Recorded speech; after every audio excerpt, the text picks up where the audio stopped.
자, 여러분들 한 분 한 분 만나면서 뜨거운 악수, 포옹까지 함께 하셨습니다. 자, 헌정사 최초 지역구 5선 여성 의원, 영남의 딸, 호남의 며느리, 그리고 DJ가 발탁한 최고의 정치인, 박근혜 새누리 정권에 맞설 정권교체 선봉장 추미애 국회의원님 무대로 나오고 계십니다. 여러분 힘찬 박수 주시기 바랍니다.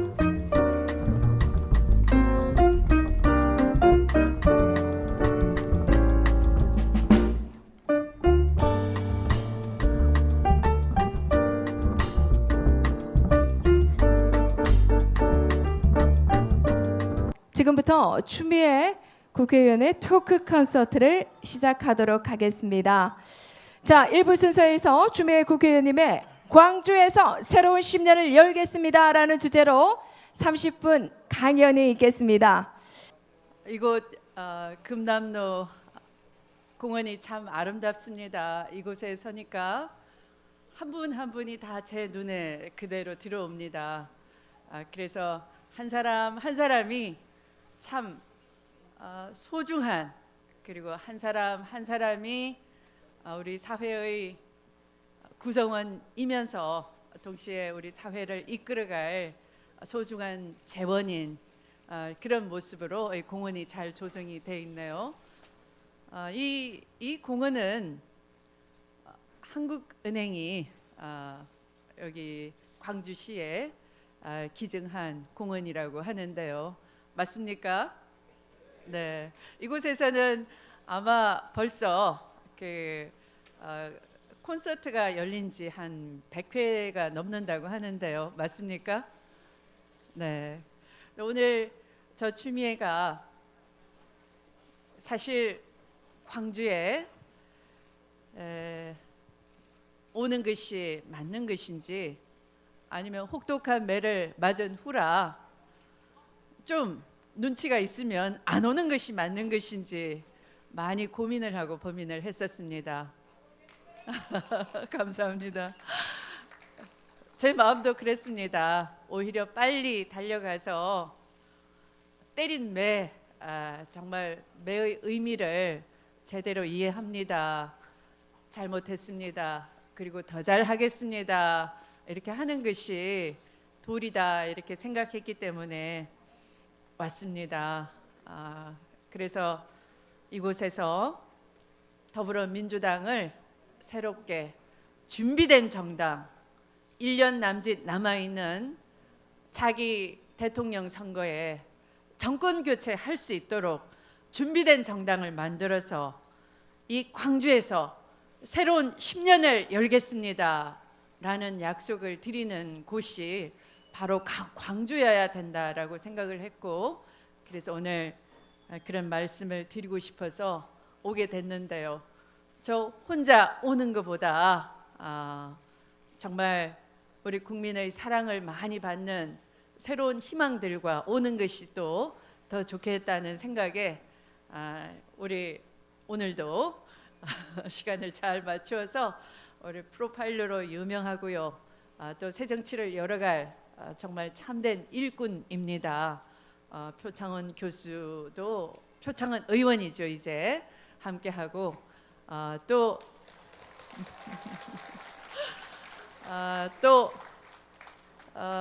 흑수저 금수저가 굳어진 이 세상에 광주의 딸로서 흑수저 운명을 스스로 열어제치고 광주의 상징 인물이 된 우리 양향자 삼성전자 전무인데요. 지난 선거에 패배의 쓰디쓴 잔을 맛봤습니다만, 여러분이 힘껏 박수 쳐주시면 광주를 떠나지 않고 광주를 대한민국의 광주로 만들어 놓을 힘이 있는, 에너지 있는, 지혜로운 우리 광주의 딸입니다. 양향자 후보에게도 박수 한번 쳐주십시오. 네.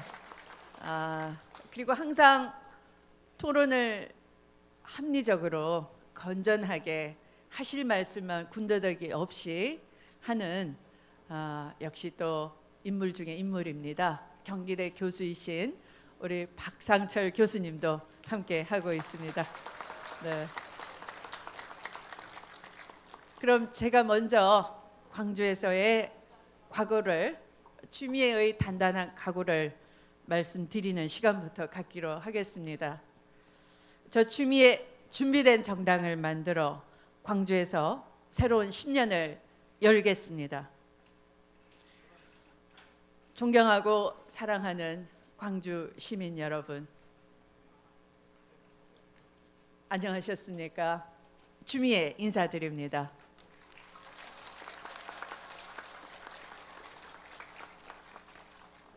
저는 어제 광주에 내려오면서 잠깐 분열의 상처가 심각했던 12년 전의 기억이 떠올랐습니다. 2004년 4월 광주 금남로 차가운 아스팔트 바닥에 깨진 유리 조각과 길바닥 쓰레기 위를 두 손바닥과 두 무릎으로 누르면서 삼보일배를 시작했었습니다.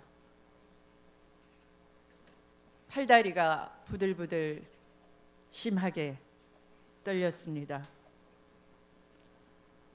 고통이 극한에 달한 순간이 반복됐습니다. 그냥 있으면 정치적으로 죽고 이 삼보일배를 끝까지 해내면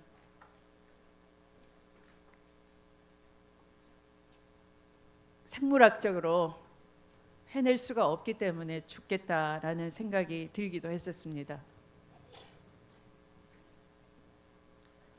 그런 생각을 하면서 제 고통이 극에 달하는 순간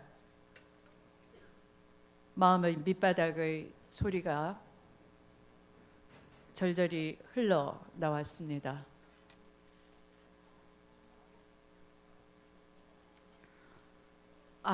가장 낮은 곳에서 다시 시작해야 되겠구나. 그렇게 생각을 했습니다.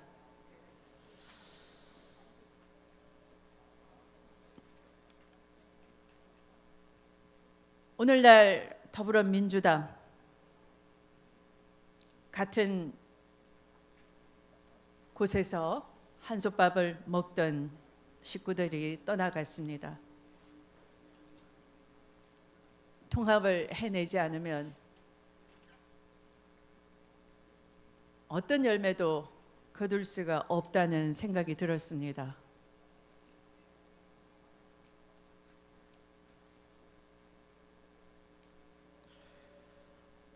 광주에서 다시 시작해야 되겠다 하는 생각이 삼보일배 할 때도 들었지만 지금도 마찬가지입니다. 12년 전 삼보일배 할 때 왜 광주에서 삼보일배를 하느냐라는 많은 분들이 지적이 있었습니다만 바로 광주는 제가 몸담고 있는 당의 혼이 깃드는 곳이고 또 그분들의 피와 땀으로 만들어진 당이기 때문에 시작하는 곳이 광주여야 했습니다.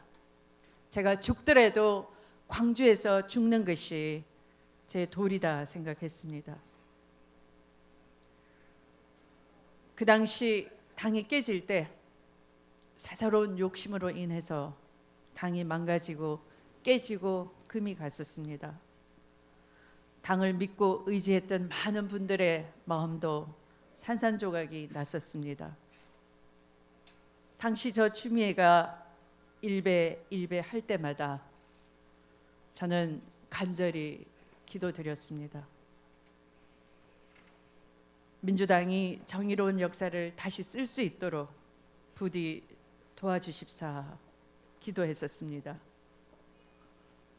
분당과 분열의 상처를 치유하고 야권 통합의 큰 길로 나아갈 수 있는 힘을 달라고 절절히 마음속 기도를 드렸었습니다. 한결같은 통합의 정치를 추구했던 저 추미애에게는 광주는 분단과 분열의 상처를 종식시킬 수 있는 심장이었습니다. 그때 광주에서 시작하고 기도드렸던 것처럼 이번에 저 추미애 그래서 광주에 온 것입니다. 존경하는 광주 시민 여러분, 미래를 많이 얘기합니다. 그러나 미래는 그저 주어지는 것이 아닙니다. 미래는 오늘을 열심히 살아갈 때 미래가 있는 것입니다. 저는 여러분께 미래는 곧 오늘이다 말씀드리고 싶습니다. 오늘을 제대로 살아야, 오늘을 열심히 해야 미래를 말씀드릴 수가 있기 때문입니다. 광주는 민주정부 10년의 시작이자 근원입니다. 지난 민주정부 10년의 기적은 광주에서 시작됐습니다. 광주의 목소리가 호남의 목소리가 되었고, 광주의 목소리가 대한민국의 목소리로 크게 울려 퍼졌습니다. 그리고 결국 대한민국은 새로운 모습으로 우리에게 다가올 수 있었습니다. 민주화를 이루고 낡고 부패한 정치 세력들을 호남 정치가 앞장서서 새롭게 변화시켰습니다. 그래서 광주는 제게, 민주당에게 항상 고맙고 자랑스럽습니다.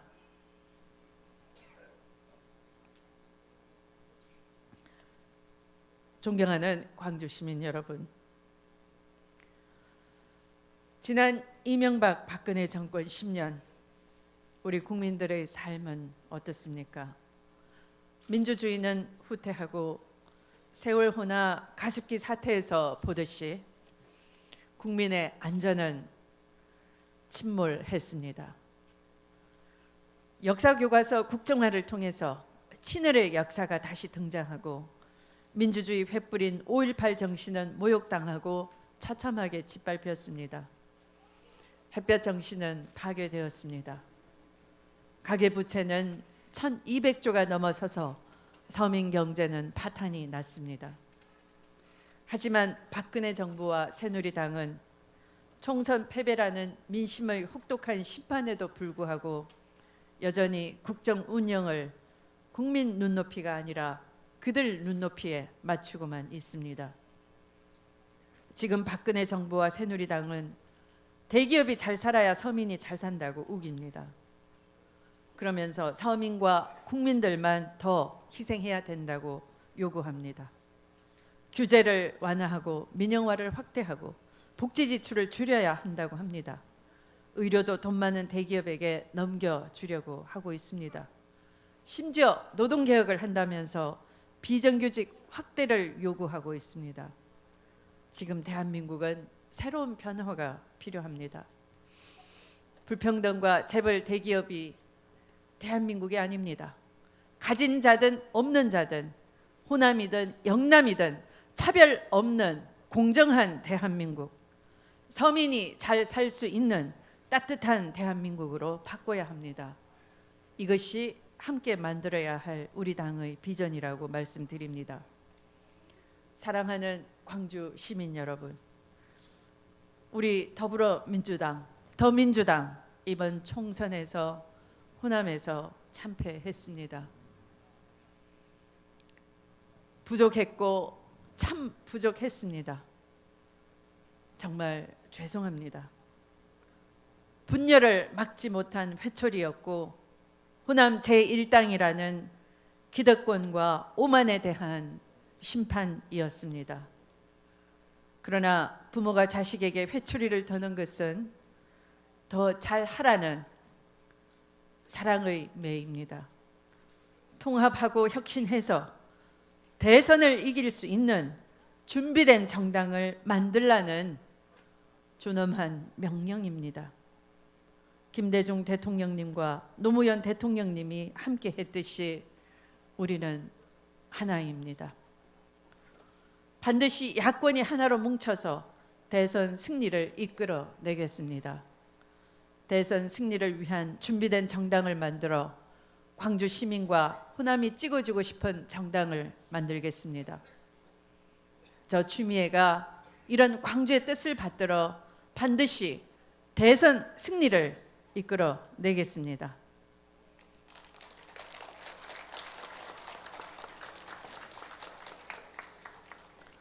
존경하고 사랑하는 광주 시민 여러분, 저는 이 자리에서 분명히 말씀드립니다.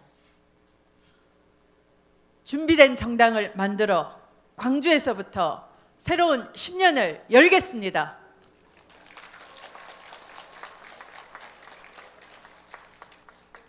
민주정부 10년을 광주에서 시작했듯이 새로운 10년도 광주에서 열 수 있도록 해 주십시오.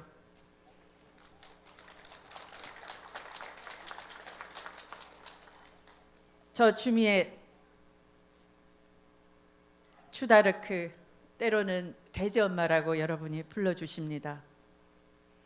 이런 별칭은 김대중 정부, 노무현 정부를 만든 선봉장의 이름이기도 합니다. 저 추미애 앞장서서 광주 시민들과 함께 새로운 10년 만들어 내겠습니다. 제대로 준비하겠습니다. 광주의 시작이 대한민국의 시작이 되는 새로운 10년을 오늘 여기서 시작하겠습니다.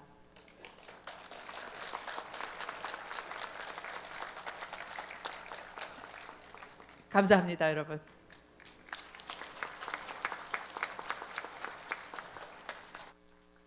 자, 여러분, 불평등과 재벌 대기업의 대한민국이 아니라 가진 자든 없는 자든 또 호남이든 영남이든 차별 없는 공정한 대한민국, 또 서민이 잘 살 수 있는 따뜻한 대한민국을 만들어 주십사. 우리 힘차게 추미애 국회의원님 연호 한번 할까요? 괜찮습니까? 추미애! 추미애! 추미애! 화이팅 한번 해주십시오, 여러분. 네, 날씨가 많이 후덥지근한데 여러분 마음으로 힘차게 외쳐주셨으리라 믿습니다. 그렇게 하셨죠? 네, 자, 한 번 더 해볼까요? 네, 아우 멋지게 또 우리 대한민국을 위해서, 광주를 위해서 새로운 10년을 열겠다는 기조 강연을 해주셨습니다. 감사의 박수 뜨겁게 한번 주시기 바랍니다. 자, 이제 토크 콘서트가 준비가 되어 있습니다. 앞서서 한 분 한 분 소개를 올렸습니다만 본격적으로 소개를 해드리도록 하겠습니다. 바쁘신 일정에도 불구하고 이 자리에 패널로 참석해 주신 출연자분들입니다. 정의에 대한 열망, 약속은 반드시 지킨다. 표창원 의원님을 소개합니다. 박수 주십시오. 야, 정말 따뜻하지만 굉장히 강한 카리스마를 가지고 계신 우리 표창원 의원님의 정의로운 대한민국 건설과 앞으로의 활발한 의정 활동을 응원하겠습니다. 자, 계속해서 광주의 큰딸, 학력, 지역, 성별의 벽을 넘어선 시대의 아이콘 양향자 위원장님을 소개합니다. 박수 주시기 바랍니다. 야, 대단합니다. 양향자 위원장님, 그 외쳤던 정당한 대가와 성공을 보장받을 수 있는 사회를 만들어 주시길 저도 한번 고대해 보겠습니다. 자, 계속해서 함께합니다. 대한민국을 대표하는 정치 농객, 순천의 아들, 경기대학교 정치전문대학원 박상철 교수님입니다. 뜨거운 박수 주시기 바랍니다. 야, 너무 잘생기셨고 또 멋지게 또 함께해 주시는 마음 감사드립니다. 원칙과 상식이 우선하는 사회, 사회적 약자와 서민이 희망을 주고자 노력하는 우리 교수님, 앞으로도 활발한 활동 기대해 보도록 하겠습니다. 자, 이제 1시간 정도 새로운 10년과 준비된 정당 그리고 세월호 사건과 가습기 사건 사례로 본 따뜻한 국가의 역할이라는 주제로 자유롭게 이야기를 나눠보도록 하겠습니다.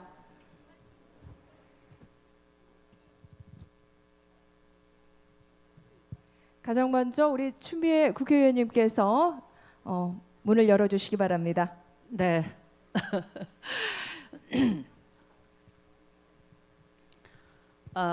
오늘 이렇게 토크 콘서트에 정말 우리 미래를 이끌어갈 대표적 인재라고 하는 세 분이 참여를 해 주셨어요. 세월호와 가습기 그러면 국민의 생명을 지켜줘야 할 때에 세월호 같으면 소중한 골든 타임. 우리나라 사람들이 영어가 참 힘든데요. 세월호 그러면 신조어가 하나 생겼어요. 골든 타임. 아무 때나 골든 타임이 등장을 합니다. 7시간 동안 사령탑이어야 할 대통령은 아직까지도 국민이 그 당시에 무엇을 하셨는지 아무도 모릅니다. 국민의 생명이 경각에 달했는데 전부 우왕좌왕하면서 정부의 무능과 실패를 보여준 대표적 사건이 세월호 사건이고요. 또 최근에는 이른바 가습기 살균제라고 해서 우리가 어떤 그 공인된 그런 것이 없다 하더라도 마트나 이런 데 가서 손쉽게 어떤 제조 상품을 구하게 되면 이것은 뻔히 그것을 담당하는 정부 부처가 있는 것이고 식약처나 또는 보건환경당국으로부터 이것은 국민이 믿고 써도 된다. 그러니까 우리가 세금을 내고 정부를 운영을 하는 것이죠. 그런 신뢰 속에서 제품을 사고 썼는데 그것이 내 아이를, 내 아내를 생명을 위태롭게 하는 살균제, 살인제였다는 것을 나중에 뉴스를 보고 땅을 치면서 알게 되는 그런 일이 어처구니 없는 일들이 벌어진 것이죠. 그래서 과연 국가가 있는 것인가, 정부가 제대로 작동을 하는 것인가 잠이 안 올 정도로 불안해지기 시작을 했습니다. 그래서 이번에 그 두 번째 주제는 우리가 따뜻한 국가의 역할을 정부가 정말 어떤 기능을 제대로 작동을 해야 되는지를 놓고 이 정말 따끈따끈한 우리 인재 세 분을 모셔놓고 얘기를 좀 듣기로 하는데요. 우선 세월호 사건을 보면서 우리 그 프로파일러이신 표창원 교수님, 표창원 의원님께서는 그때는 교수로서 이제 정치권에 있질 않으시고 밖에서 보셨어요. 그래서 정치권에 대해서나 또는 국가에 대해서 하실 말씀이 굉장히 많았을 것 같아요. 특히 이 세월호 사건 같은 경우에는 우리가 그 사실관계를 제대로 파헤칠 수 있는 기구마저도 만들어내지 못하고 그냥 시간만 적당히 보내면서 이름이 세월호여서 그런지 세월호 사건을 다루는 방법도 세월아 가거라 하는 식으로 다루고 있는 거죠. 이것에 대해서 정말 밖에서 시민으로서 봤을 때와 안에 들어와서 국회의원으로서 느낄 때가 아주 큰 차이가 있을 것 같아요. 그래서 그 부분에 대해서 한번 우리 표 교수님 의견부터 한번 들어볼까요? 네. 예, 광주 시민 여러분 안녕하십니까? 표창원입니다.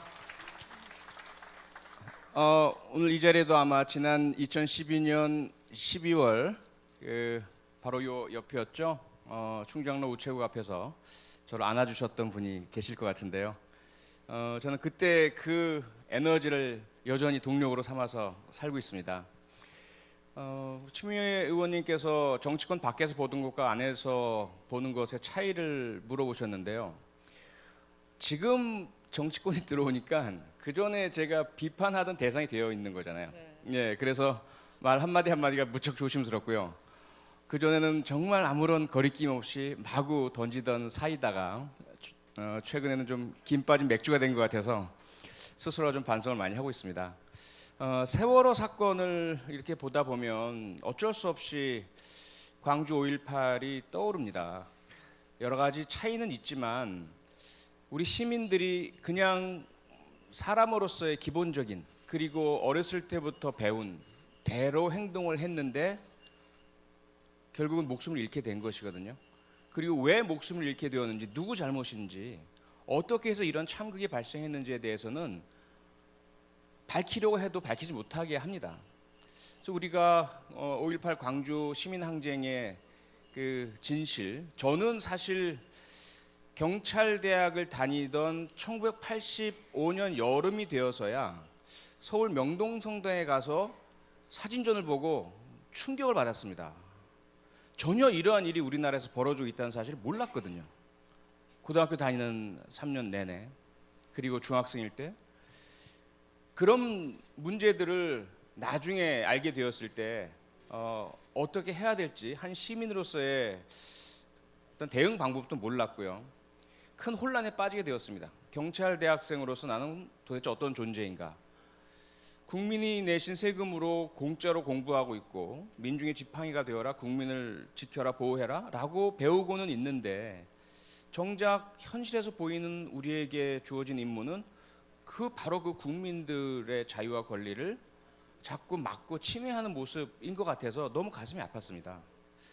세월호 참사를 지켜보면서 역시 여전히 제가 너무나 사랑하던 제 제자들, 저와 함께 일하던 동료들, 이분들이 그 유족들의 앞을 가로막는 역할을 맡아서 해야만 하고, 본인들은 원치 않지만, 그리고 세월호 유족들의 뒤를 조사하고 다니고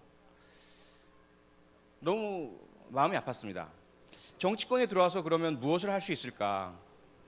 세월호 진상조사를 위한 특별조사위원회가 구성이 되었고 법이 만들어졌고, 그 법의 맹점과 법을 잘 지키지 않는 정부 때문에 이제 올 6월을 마지막으로 세월호 특조위가 활동을 하지 못하게 될 가능성, 그럴 위험에 지금 처해 있습니다. 그러면 우리가, 국회가, 정치가 입법권을 가지고 또 정부에 대한 견제와 압박과 통제 능력을 가지고 세월호 특조위 활동을 계속 할 수 있도록 해드려야 될 텐데 지금 그걸 못 해드리고 있습니다. 그래서 저는 개인적으로 정치인이 아닐 때가 훨씬 더 자유롭고 하고 싶은 말 마음대로 하고, 정치인 저것들 왜 저래? 다 썩었어. 우리 시민들 보고 하라면 더 잘할 텐데, 이렇게 말했을 때가 훨씬 더 자유로웠고요. 지금은 계속 그냥 늘 마음이 무거운 그런 상태로 하루하루 보내고 있습니다.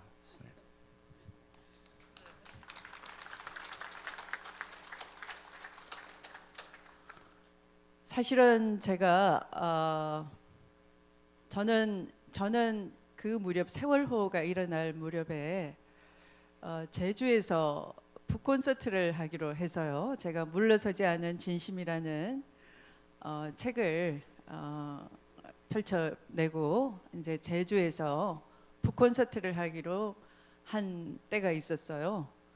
저는 비행기를 타고 미리 가기로 하고 우리 저를 도와주는 보좌진들은 승용차도 실어야 되겠고 책도 실어야 되겠고 하니까 인천에 가서 배를 예약해서 배를 타고 가려고 했었어요. 나중에 보니까 그 예약된 배가 사고난 세월호 배였어요. 다른 이유로 좀 더 서둘러서 가야 됐기 때문에 배가 시간이 걸리니까 취소하고 이제 비행기를 탔거든요. 그래서 그 사고는 우리 국민이면 누구나 당할 수 있는 그런 사고라는 게 그때 굉장히 그 전율이 느껴졌습니다. 그래서 우리 표 교수님이 5.18과 비교를 하는 거지만 그게 결코 과장된 비교가 아닙니다. 정말 5.18이라는 것이 마치 광주의 문제라고만 생각하는 분들이 아직도 있습니다. 그러나 이명박근혜 정부의 후퇴하는 민주주의, 우리 국민 누구나가 겪고 있는 거잖아요. 민주주의가 더 후퇴하면 광주 5.18이 대구에서도 부산에서도 어디서나 일어날 수 있습니다. 그 민주주의의 그 억압된 그 폭압적인 그런 정부에 대해서 정의를 갈구하는 갈증 지수가 높을수록 그런 일들은 어디서나 일어날 수 있는 것이죠. 그래서 세월호가 우리 모두가 풀어야 될 숙제이듯이 광주 5.18도 이곳이 광주이기 때문에 드리는 말씀이 아니라 우리가 역사를 바로 세우지 못한다면 어디서나 일어날 수 있는 대한민국의 문제이고 과제이다, 이런 생각이 드니까 5.18을 말씀하시는 그 순간에 제가 시민으로서의 세월호와 또 이 원내에 들어와서 의원으로서 보는 세월호는 어떠냐, 이런 말씀을 드렸지만 사실은 그보다 더 이 5.18과 세월호는 굉장히 닮은 모습이다, 이렇게 말씀해 주시니까 제가 굉장히 마음이 무겁고 숙연해집니다. 우리 표 교수님께 박수 한번 보내주십시오. 아마 그런 마음으로 의정 활동을 하시니까 저는 우리 정치를 한 단계 업그레이드 시키는 주인공으로서 표창원 의원에 대한 기대가 굉장히 큰 사람이에요. 제가 잘 데리고 왔죠? 네. 그 가습기는 저도 굉장히 그 한편으로는 살림꾼이기도 하거든요. 저도. 네. 여러분이 제가 무엇을 잘 만드는지 궁금하시나요? 과연 된장국은 끓일 줄 아는지. 네. 뭐 된장찌개는 너무 쉽고요. 네. 그 순서를 말하라 그러면 일단 야채를 먼저 익혀요. 그리고 된장은 발효식품이기 때문에 많이 끓이면 맛있는 것이 없어져요. 그래서 제일 마지막에 된장을 폭 넣고 잠깐 끓여내면은, 그리고 제일 마지막에 넣어야 될 것이 청양고추예요. 그리고 마지막에 넣어야 될 것이 파입니다. 파는 오래 끓이면 그 파 향기가 없어져요. 맞죠, 양향자 후보님? 네, 네. 근데 이 가습기 살균제도 저도 깜빡하면 살 뻔했어요. 근데 제가 본능적으로 냄새를 굉장히 싫어합니다. 어떤 냄새건. 그래서 저는 냄새 때문에 쓰지 않는데요.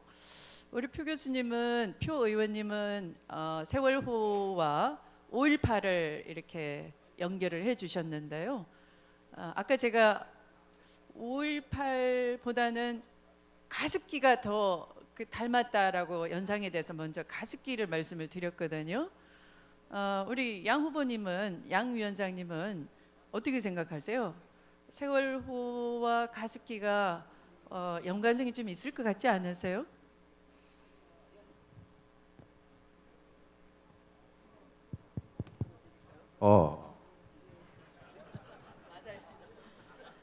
세월호든 가습기든 구의역 사고 청년이든 연관성이라고 하는 것은 국가 시스템이 마비돼 있다라는 것입니다. 그 말씀을 드리기 전에 먼저 저는 인사부터 좀 드려야 될 것 같습니다. 일단 그 추미애 의원님 여기 광주 방문을 광주 시민으로서, 그리고 우리 모이신 당원 여러분, 광주 시민과 함께 정말 환영드립니다. 그리고 4.13에서 제가 양향자이지만 낙선자로 된 이름이 선자가 됐습니다. 정말 많은 사랑과 성원 보내주셔서 이 자리를 빌어서 다시 한번 감사드립니다.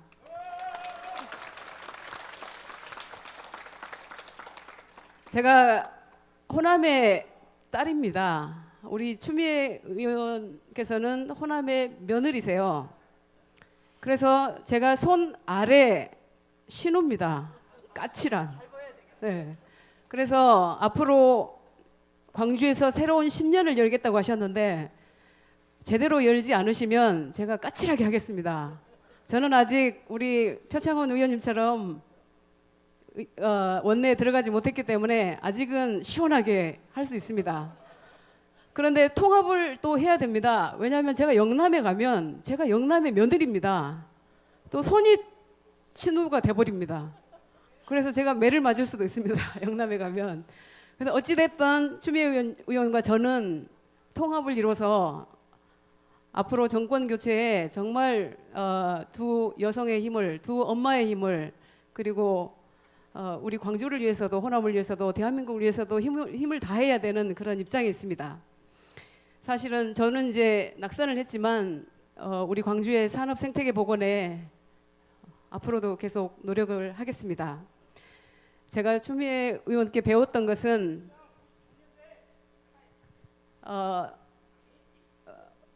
김대중 대통령의 국민의 정부를 탄생시키는데 제 1등 공신인 거는 다 아실 거고요. 광주의 수건, 호남의 수건을 풀어주셨던 분입니다. 그래서 정말 감사를 드리고 최초 여성 5선에 관록 있는 우리 의원님께서 통합과 화합을 이루어서 정말 정권 교체에 큰 대들보가 돼주시고 우리 여기 모이신 분들께서 호남의 만면으로 받아주실 거죠? 예. 세월호를 잠깐 얘기를 하면 오늘 아침에 제가 뉴스에서 세월호가 그 앞부분이 들리고 있다라고 제가 뉴스를 보면서 펑펑 울었습니다. 또 왜냐하면 저는 20살 아들이 있습니다. 거기서 수장될 수도 있을 뻔했던 그 아들이 있습니다. 그리고 구의역에서 사고로 죽은 우리 20살 청년이 또 아들하고 동갑입니다. 과연 이만큼 가슴 아프게 절절하게 느끼는 사람이 있을까요? 지금의 대통령께서 그런 경험이 없으셔서일까요? 왜 세월호 그 유가족들을 한 번만 만나자고 하는데 한 번만이라도 와달라고 하는데 왜 못 간답니까? 정말 가슴 아픈 일이고요. 저는 가습기 사건을 보면서도 딸아이가 천식에 너무너무 많이 힘들어했습니다. 어렸을 때부터. 그래서 가습기를 코에다 대주고 살았었어요. 아기 때부터 지금까지. 그래서 가습기 사건을 보면서 이건 정말 있을 수 없는 일이다. 그래서 지금은 원외에 있어서 힘이 없지만 들어가신 우리 두 분과 그리고 지금 국회의원 그리고 정부 그리고 내년 대선 때까지 대통령이 최선을 다해야 되고요. 저는 야당의 우리 국회의원님들도 책임이 없다고 보진 않습니다. 함부로 우리가 책임이 없다고 하시지는 절대 못할 것 같습니다. 그래서 내년 대선 정권을 잡을 때까지 분명히 정권을 잡을 것이라고 생각합니다. 그래도 그때까지 최선을 다해서 벌써 2주기 이상 지난 세월호 사건을 가슴 아픈 우리 유족들의 마음을 한을 좀 풀어주시기를 정말 부탁드립니다. 고맙습니다.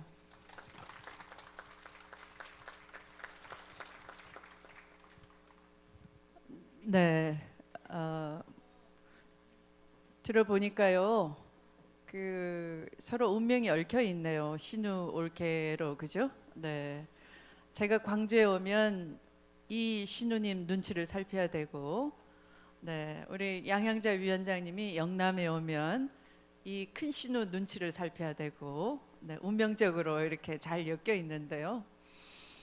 근데 서로 힘이 될 수 있는 그런 신우 올케, 서로 교대로 신우 올케를 할 수 있는 사이 같습니다.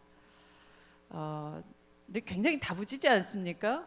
이게 오선 언니를 광주에서 이 신우 노릇 제대로 하겠다 이렇게 매서운 이렇게 직구를 던질 수 있고 그죠? 박수 한번 보내주십시오.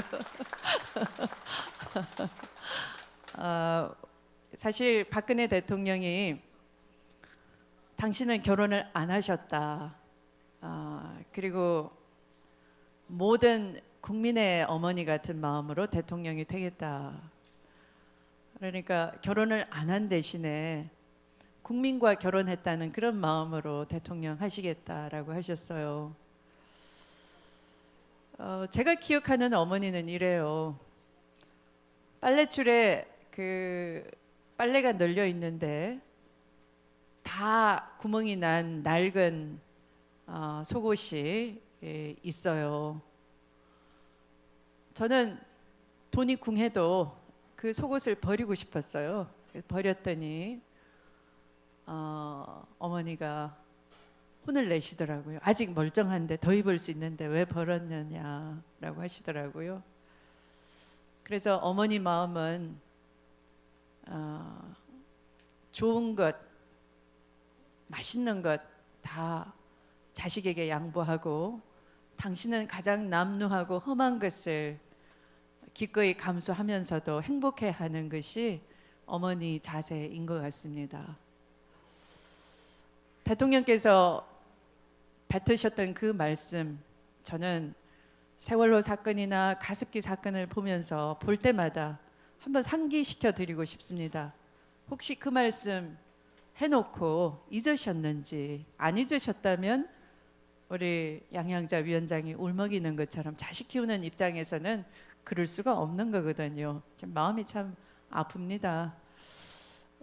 많은 토론을 통해서 굉장히 낯익은 또 논리 정연하신 우리 박상철 교수님, 두 사건 광주에 와서 이렇게 평가하시면 어떤 마음이 드십니까?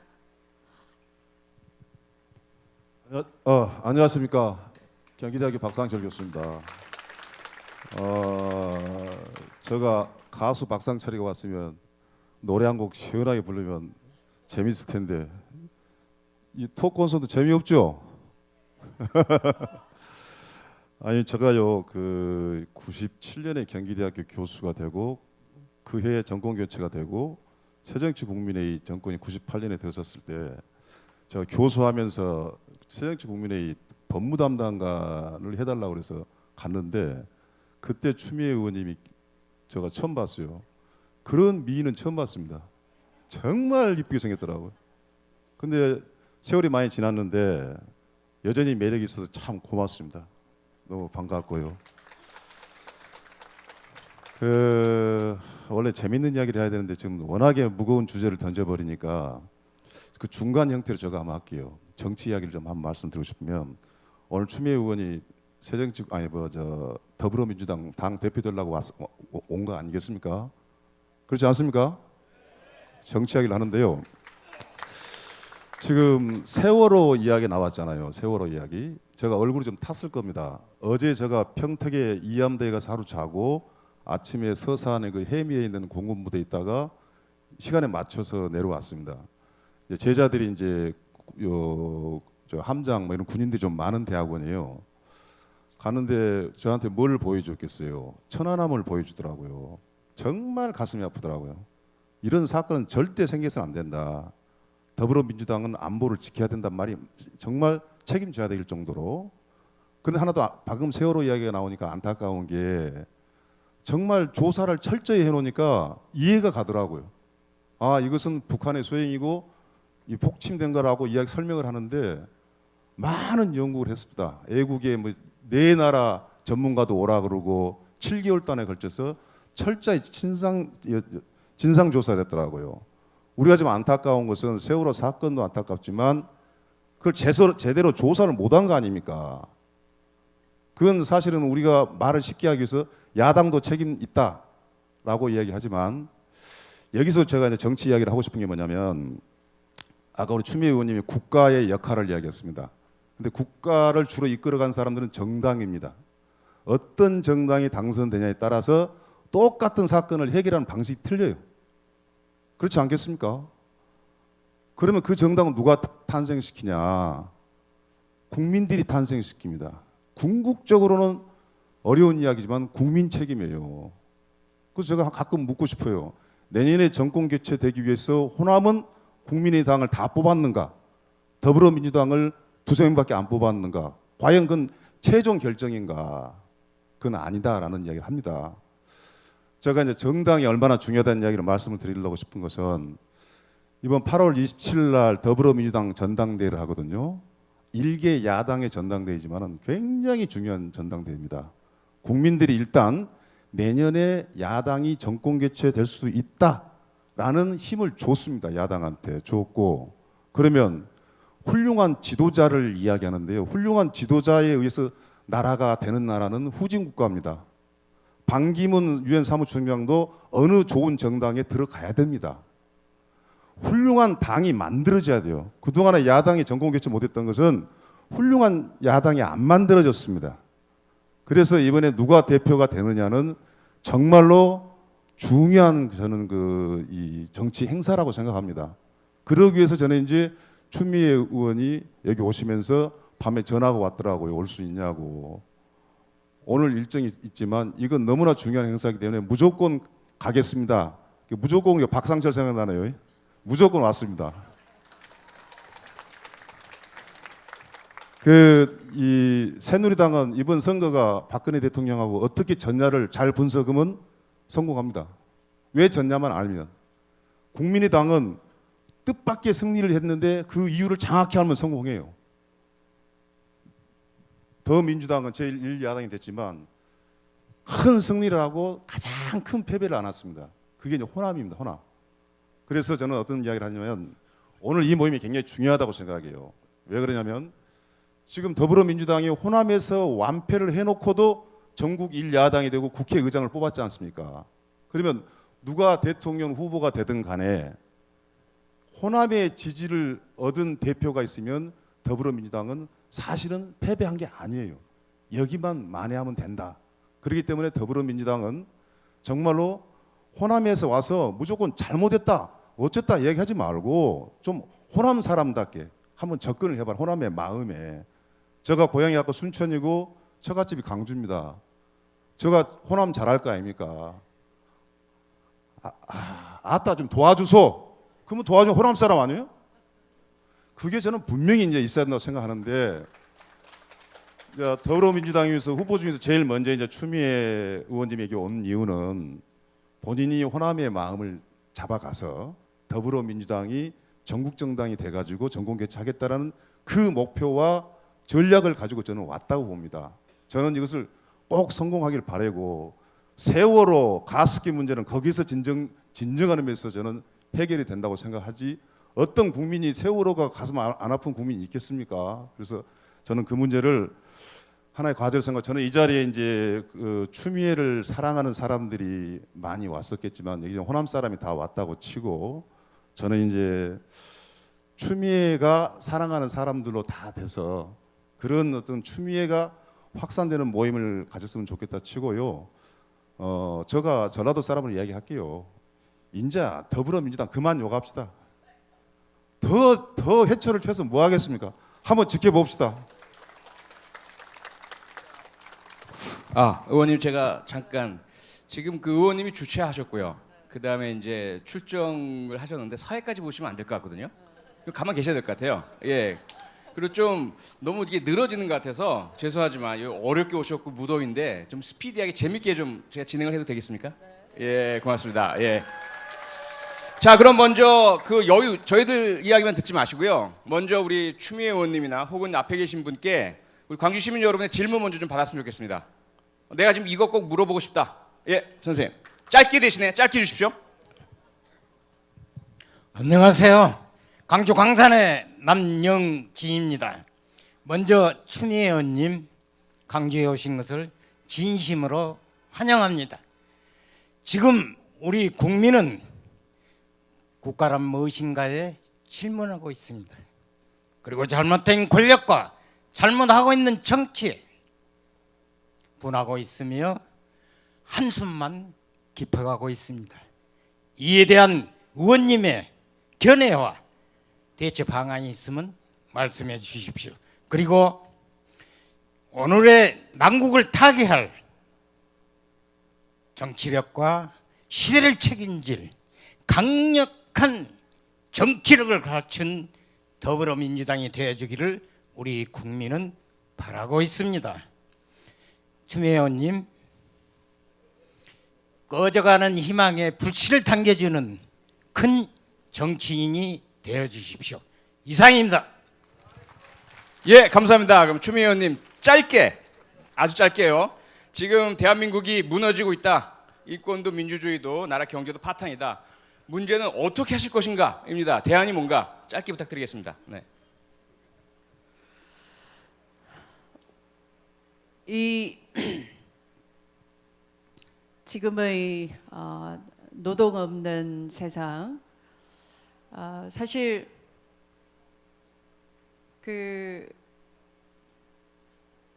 제 아이가 갑자기 멀쩡하게 다니던 회사를 그만두고 창업을 하겠다고 했어요.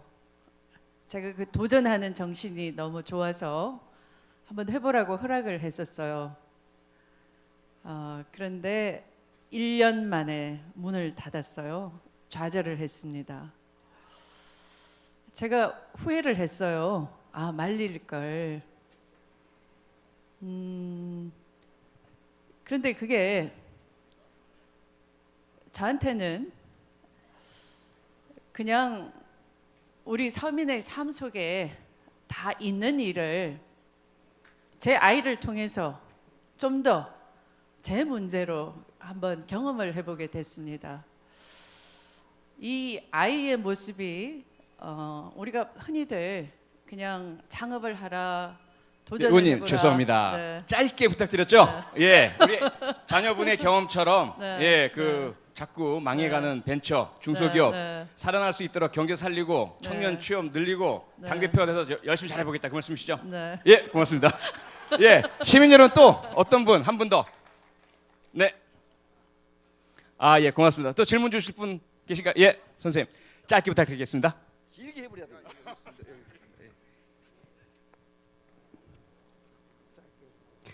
연기 도전, 대한민국 새로운 모습, 새로운 변화, 새로운 희망, 대통령 추미애 의원 반갑습니다. 안녕하십니까? 저는 동구 남강주 시장이라고 하시죠. 근처에 사는 박준호라고 합니다. 추미애 의원, 박영선, 전정희, 한명수, 양양자, 권은희, 내가 좋아하는 박준호입니다.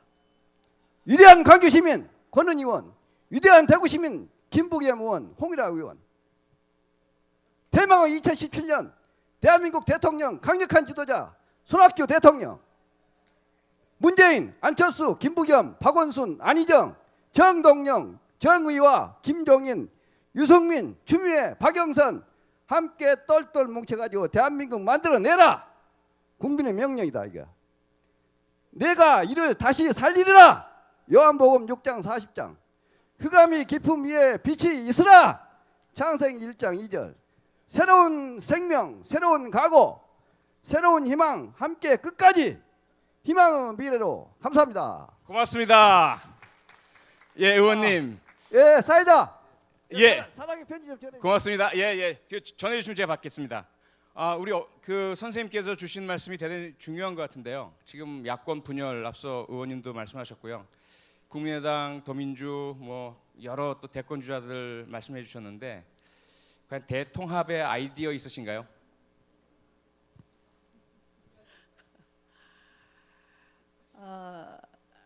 통합이라는 게요.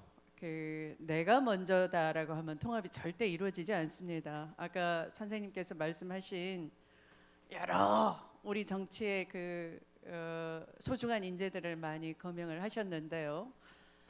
그 한 분 한 분이 제 역할을 하려면 모순 같지만 자기를 내려놓아야 됩니다. 우리가 지난 1년간 민주당의 그 분열을 보면서 자기 정치를 우선시하는 분들의, 그러니까 여의도 분열이 있었던 것이 지지자 분열이 있었던 건 아닙니다. 그래서 우리가 말로는 통합이라고 하는데 실제의 통합은 여의도에서부터 일어나는 것이니까 여의도가 지지자를 분산시키는 거예요. 지지자는 한 마음입니다. 말씀하신 것처럼 모두 한 묶음이 돼서 반드시 정권 교체를 해내라라는 지상 명령 이외에는 없는 거예요. 정치인이 자기를 먼저 헌신해야지만 크게 만들어진다라는 그런 각오로 자기 자신을 먼저 내려놓는 자세부터 통합이 출발한다 이렇게 생각합니다. 네, 고맙습니다. 우리 추미애 의원께서 아마 야권의 대통합을 위해서 헌신하시리라 믿고요. 여러분 모두의 격려, 큰 박수로 그 힘을 좀 주시기 바랍니다. 고맙습니다. 네. 사회자의 직권으로 우리 양양자 위원장님께 좀 아픈 질문을 드려야 될 것 같습니다. 물론 그동안 여러 차례 받으셨겠지만 앞서도 우리 박상철 교수님께서 더민주 그만 좀 묘해 주십사 부탁드렸는데요. 어떠셨나요? 저희들이 봤을 때는 그래도 광주에서 가장 그 당선 가능성이 높은 분으로 봤는데 너무 뼈아픈 그 패배를 겪으셨거든요. 그 과정에서 느끼신 광주의 민심, 과연 우리에게 던진 광주 시민의 회초리가 무엇이다라고 느끼셨나요? 제가 낙선 인사를 이렇게 하러 다니면 가장 많이 처음에 하신 말씀이 오메 어쩌을까 이거고요. 그 다음에 회초리를 들었는데 왜 양향자가 거기서 종아리를 걷고 서 있었어? 라는 얘기를 듣습니다.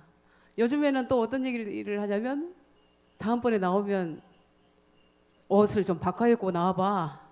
뭐 이런 얘기도 하십니다.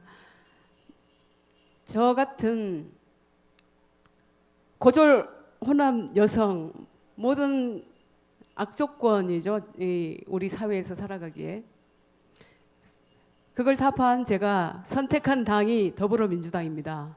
새누리당이 아닙니다. 그렇지만 우리 국민들은 심판했습니다. 여당을. 30년 동안 우리는 여당이 민주당이었지 않습니까?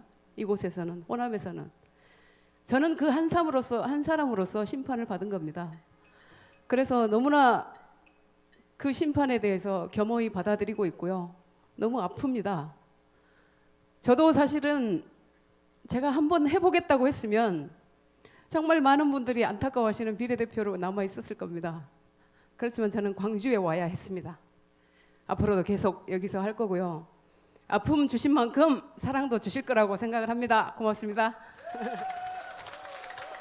자, 우리 양향자 위원장님의 눈물을 닦아주시는 광주 시민 여러분 되어주시기를 부탁드리고요. 다시 한번 큰 격려의 박수 부탁드리겠습니다. 네. 박 교수님께 또 질문을 좀 드리겠습니다. 좀 전에 우리 시민 여러분께서 주셨던 질문에 대한 좀 답을 도와주셔야 될 것 같은데요. 과연 우리 추미애 의원님이나 저희 당이 야권의 대통합 그리고 결국은 정권 교체 어떻게 해야 되겠습니까? 좀 더 구체적으로. 저는 뭐 방법은 여러 가지 있겠지만 진정성이 있어야 한다고 생각을 하고요. 우리 이제 광주니까 이제 호남 정치 복원이라는 이야기를 하나만 말씀을 드리면 호남 정치가 죽었기 때문에 이제 복원이라고 이야기를 하거든요. 근데 그 정작 호남의 지지를 받았던 사람은 더불어민주당이었는데 너희들 때문에 죽었다라고 생각하는 겁니다. 호남이 사실 그동안에 정치의 중심이 있었지만 어느 순간 대통령 후보하고 당권은 너희들이 알아서 갖고 우리는 공천권만 달라 가지고 광주 전남에 와서 공천만 받으면 2번이면 당선이 됐기 때문에 그래서 아주 폐쇄적으로 정치를 했어요. 자기들끼리 다 공천 알아서 주고. 그러니까 호남 사람이 정치를 정말 화끈하게 하고 그 역사가 있지 않습니까? 5.18이 있고 어느 지역보다 가장 정치가 죽어 있는 곳, 자기들끼리 알아서 하는 곳, 정치의 변방이 돼버린 거예요. 화가 나고 무기력해진 거예요.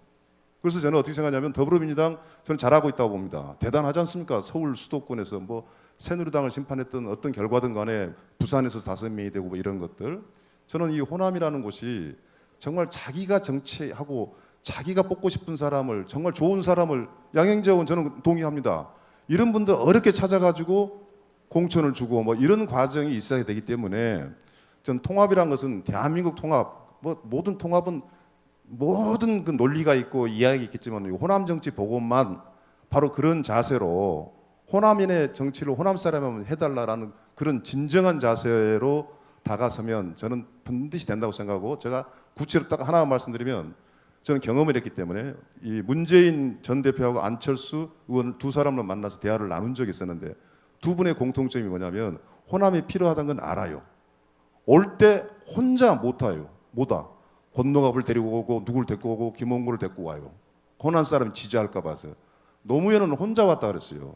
그리고 호남에다가 무엇을 해줬고 호남을 예산 딸 때도 많이 도와줬고 윤장현 시장을 많이 도와줬고 난 그 자세를 버려놨어요. 도와줬다니 무슨 말이냐 말이야. 우리가 중심인데 이런 것이 저는 호남이다 생각하기 때문에 더불어민주당이 나는 대표로 갈 수 있는 사람 중에서 많은 사람이 다 괜찮지만 저는 뭐 계셔서 하는 것도 있습니다. 근데 저는 추미애 나는 그 대표가 그 의원이 이런 마음을 상당히 저는 잘할 수 있다고 저는 생각합니다. 그래서 더불어민주당이 호남에 대해서 그런 생각을 했으면 좋겠다.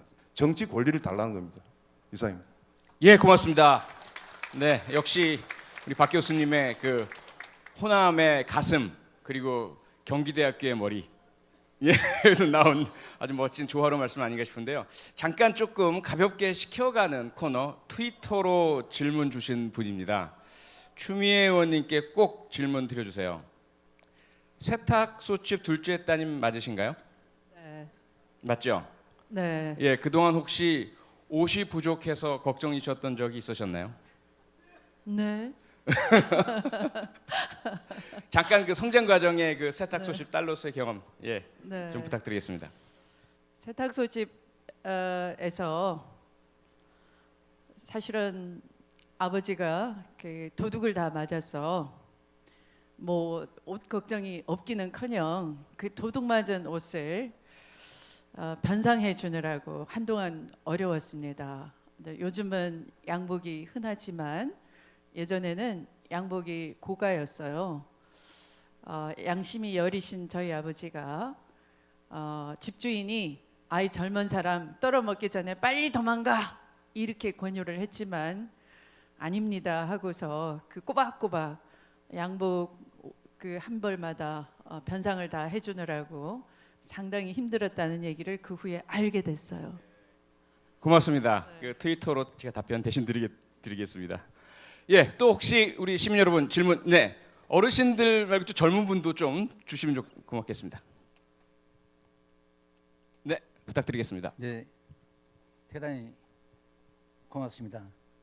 저는 초심을 잃지 말자 하는 몇 말씀만 드린답니다. 시어님, 엄마는 강하고 여자는 약하다겠습니다. 도청에서 5.18 묘적가에서 삼보일배를 걸을 때 우리는 뚜렷이 기억하고 있습니다. 그 당시 나는 해남에서 살았거든요. 지금 송정리 사서 오늘 이 시간에 신문 보고 왔습니다. 그런데 좋은 말씀 많이 들었습니다. 우리 광주 시민, 전 국민, 오늘 여기 오신 여러분들, 추미애 의원님, 우리나라의 거목이면서도 큰 정치인, 여자로 해서 오선이면 훌륭하십니다. 그런데 어떻게 5.18 묘지를 그 선거 시간을 쫓기면서 그 지역에서 노력을 해야 될 것인데 안 하고 와서 그때 패배잔을 마신 것을 제가 신문을 봐서 알고 있습니다. 여기서 광주이고 5.18 삼보 일배를 하기 때문에 해서 저기 공격을 못 들어갖고 낙선됐다고 내가 들었어요. 신문에 나온 얘기입니다. 생생합니다.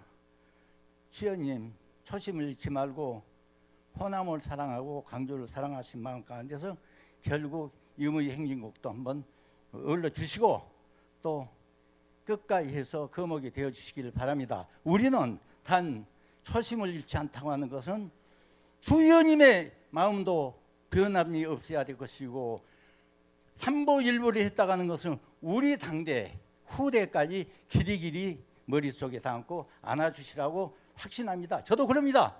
예, 이상입니다. 고맙습니다. 의원님 초심을 잃지 않으실 거죠? 예, 간단하게 답 부탁드리겠습니다. 네. 아까 제가 시작할 때 그 말씀을 드린 이유도 그때가 저는 사실은 잊고 싶습니다. 너무 상처가 컸기 때문에, 너무나 고통스럽기 때문에. 그러나 우리 어르신 당원님 말씀처럼 굳이 말씀을 꺼낸 이유는 그 마음으로 초심을 잃지 않겠다를 저에게 다시 한번 되새기는 그런 순간이기 때문이었습니다. 고맙습니다. 네, 감사합니다. 아마 결코 초심 잃지 않으시리라고 믿습니다. 예, 혹시 예, 다음에 혹시 이거 청년분들도 좀, 네, 다음에 예. 추미애 의원님 오늘 직접 얼굴 보고 이야기한다고 해서 일부러 왔습니다. 공천 과정에서 권로가 박지원 공천 해당이 안 된다. 그러니까 아무도 말을 못했는데 추미애 의원은 혼자 기자들한테 그 정당한 그 옳은 말씀을 하셨습니다. 그것뿐이 아니라 모든 것을 추미애 의원님은 정의롭게 하시기 때문에 이번에 8월 달에 전당대회에서 당대표 저런 분이 돼야 되지 않겠냐. 그래서 그래야가만이 더불어민주당이 앞으로 옛날의 민주당이 되고 또 이번에 문재인 대표 대권 정치에서 믿을 사람은 추미애 의원밖에 없지 않냐. 다른 사람들은 무슨 생각을 하고 있는지 모른다. 당대표 선거에서. 추미애 의원님은 한 번만 보고만 그대로 가는 분이다. 그렇게 우리는 생각을 하고 있습니다. 네, 감사합니다. 네, 추다르크 주미 의원님의 그런 솔직함과 정직함 그리고 당당함 우리 시민들의 지지를 받아서 꼭 잘 이끌어 주시길 바라고요. 우리 청년 두 분이 질문 신청해 주셨는데요. 죄송합니다. 그 뒤에 먼저 신청한 두 분이 계십니다. 그 다음에 기회 드릴게요. 네.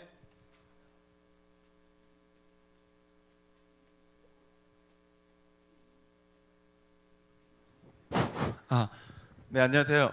네, 광주광역시 지금 유치원에서 일하고 있는 교사 임성만이라고 하는데요. 이번에 박근혜 대통령 되면서 여성 대통령 처음으로 되면서 공약으로 하셨던 게 저희 유보통합과 누리과정 공약으로 하셨는데 지금 실제로 저희들의 보육 현장에서 이루어지고 있는 거는 지금 누리과정 예산으로 많은 문제들이 이루어져 있습니다. 지금 당장 저희들이 유치원 교사의 입장이기도 하고 지금 당장 결혼해서 당장 아이를 낳아야 되는 그런 청년들의 입장인데 저희들이 어떻게 아이들을 낳고 지금 저출산 문제가 상당히 심각한데 저희들의 그런 보육 문제라든지 아니 육아 문제, 저출산 문제에 대해서 우리 추 의원님께서 어떻게 생각하시는지 앞으로 의견을 듣고 싶습니다. 네, 고맙습니다. 본인이 현재 유치원의 교사이기도 하시고요. 예비 부모로서 지금 누리과정 예산에 참 지방자치단체 교육청에 대한 전가 그리고 축소 이런 부분들이 너무나 뼈아픈데 과연 의원님의 대책은 무엇입니까? 지금 누리과정 예산뿐만 아니라 많은 복지 예산을 지방 정부에 전가시켜 놓고 또 적극적인 행정을 펼치는 지방자치단체에 대해서는 오히려 그 보조금을 주지 않고 회수를 하겠다 협박을 하고 있는 상황에서 일부 단체장은 항의 시위를 하고 있는 그런 실정입니다. 이번 더불어민주당에서는 원내 협상 과정에서 이 문제를 해결하기 위해서 새누리당이 굉장히 요구 조건이 많고 이 정해져 있는 기한 내에 개원을 안 하더라도 욕심껏 총선 민의에 어긋날 정도로 욕심을 부리는 상황에서도 더불어민주당이 적어도 예산 결산위원장은 확보를 해서 이것이 예산만큼은 제대로 확보를 하겠다라는 그런 안에 깊은 뜻이 내포가 돼 있어요. 그래서 이번에 더불어민주당에서는 예산이 제대로 특히 누리과정만큼은 예산이 제대로 내려가도록 할 것입니다. 그러면서 우리가 그 야권이 힘을 뭉쳐서 지금 누리과정 축소된 부분을 원위치 시켜 놓을 것입니다. 고맙습니다. 네. 네. 조금만 보완 설명드리면 왜냐하면 제가 정책위원회에 있다 보니까 아시다시피 저희 당은 기본적으로 공보육화를 추진을 합니다. 하지만 현재의 민영, 사형 유치원 어린이집에 대한 지원을 먼저 해드리고 원하시는 곳이 있을 경우에 가능한 절차를 밟아서 공립화를 추진을 해나가고요. 그리고 궁극적으로는 저희가 집권을 하게 된다면 이런 누리과정 예산의 그런 파행적 운영 자체가 아니라 아예 법으로 누리과정의 교육, 보육은 국가에서 전담하는 것으로 그렇게 추진을 하고 있고 재원 마련을 위해서 지금 머리를 싸매고 골머리를 앓고 있으니까요. 우리 유치원 어린이집 보육교사 여러분들도 좀 목소리 계속 내주시고 저희랑 소통해 주시면 감사하겠습니다. 고맙습니다. 네. 그 뒤에 같은 질문이셨나요? 아니면 다른 질문이신가요? 같은 질문이세요? 예, 다른 질문. 네. 안녕하세요. 저는 정치 얘기보다는요. 제가 지금 취업 준비생으로 있는데 취업하기가 너무 힘들어요. 그래서 마음적으로나마 좀 위안을 받고 싶어서 따뜻한 한마디 좀 해주셨으면 좋겠습니다. 어머니 추미애 의원님의 따뜻한 한마디 부탁드리겠습니다. 아까 우리 표 의원님한테 제지당해서 이제 가지 못한 말이 있는데요.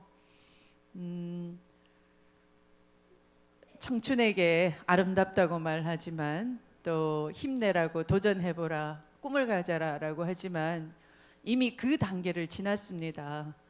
꿈도 가져보고 스펙도 쌓았지만 우리 사회가 그걸 활용하지 않을 만큼 이미 꽉 차 있는 거죠. 그래서 이런 상황에서 저출산이 해결될 리가 없지 않습니까? 이걸 구조적으로 해결하려고 합니다. 저는 이미 그 재벌 대기업의 사내 유보금을 재원으로 활용해서 청년 일자리를 의무적으로 만들어낼 수 있도록 사회적 책임 준비금제라는 제도를 발의를 해놓고 있어요. 그래서 이번 20대 국회에서도 사실 이번에 제가 당 대표에 그 도전하고 있는 것이 사실은 우리 사회가 잘 되려면 그 무엇보다 청년 일자리가 먼저 만들어져야 됩니다.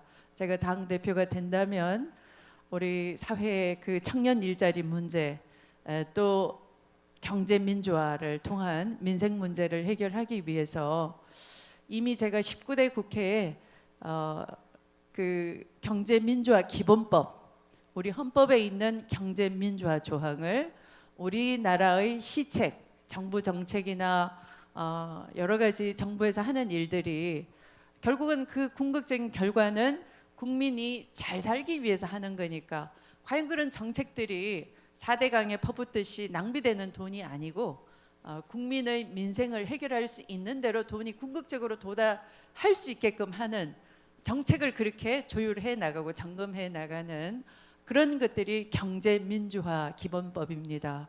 그것을 만들 테니까 여러분 힘내십시오. 네, 고맙습니다. 우리 또 다른 어머니 양향자 어머니도 좀 격려의 말씀 부탁드리겠습니다. 네. 나오죠. 저의 입당 기자 회견문 보셨습니까? 보셨죠? 나처럼 노력하면 된다고 말하지 않겠습니다. 그리고 스펙은 결론이 아니라 자부심이어야 합니다. 이런 말을 제가 왜 했겠습니까? 오늘 우리가 열심히 노력하면 정말 정당한 대가와 성공이 보장돼야 되는 것 아닙니까? 그러려면 광주는 제가 짧은 기간 선거를 하면서 느꼈던 것은 지금 우리 추 의원님께서는 이제 지금 정책적인 부분을 말씀을 하셨었고 알고 계십니까? 광주가 청년 유실률이 전국적으로 가장 높습니다. 20살에서 29세까지 청년 유실률이라고 해요. 이 도시에서 살지 못하고 밖으로 나갑니다. 모두가. 왜 그런 줄 아시죠? 산업 생태계가 무너져가고 있습니다. 소비도시가 되고 있어요. 아까 창업 얘기하셨지만 창업과 그리고 가게를 냅니다. 1년 이상 갈 수가 없어요. 이 소비도시에서는. 생태계를 복원을 해야 되는데 결국은 제조 기반이 된 기업을 유치할 수밖에 없습니다. 이곳에. 그래야 청년 자리가 늘어나고 일자리가.